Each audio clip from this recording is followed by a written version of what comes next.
Donc actuellement, nous pénétrons dans une zone d'équinoxialité, donc de subconscience. Qu'est-ce que ça signifie? Ça signifie une crise de la surconscience, c'est-à-dire que le vernis se craquelle, le vernis de la surconscience se craquelle. Il ne suffit pas d'avoir des connaissances en commun, des références en commun, une histoire en commun, une culture en commun, pour que ça tienne et que ça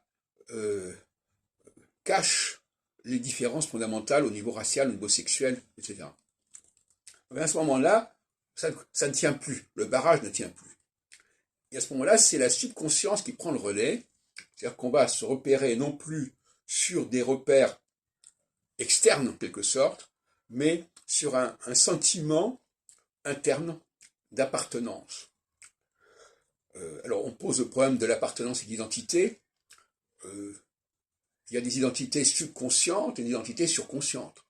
Et des appartenances subconscientes et des appartenances surconscientes.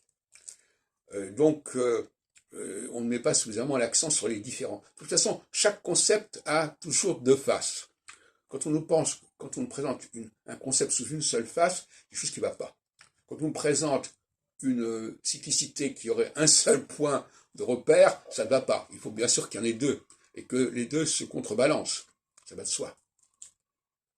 Donc, sur ce point, je dirais qu'actuellement, c'est la subconscience qui devrait l'emporter, c'est-à-dire par-delà les différences politiques, les différences de frontières, par exemple. Par-delà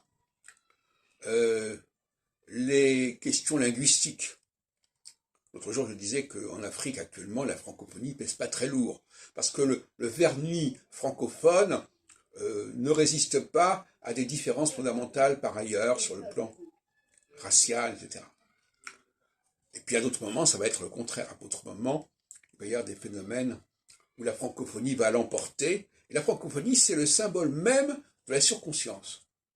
C'est-à-dire qu'on peut se convertir à la francophonie, on peut apprendre une langue, on peut apprendre une histoire, comme proposait Zemmour, on peut adopter une histoire qui n'est pas forcément la sienne, alors que la subconscience, elle, est beaucoup plus exigeante, et beaucoup plus objective, si on peut dire. C'est-à-dire que, voilà, est-ce que vous avez ce déterminisme intérieur en vous ou pas? Est-ce que vous avez une certaine ressemblance physique ou pas avec une certaine population? La subconscience ne supporte pas les différences visuelles. La subconscience, au contraire, les gère.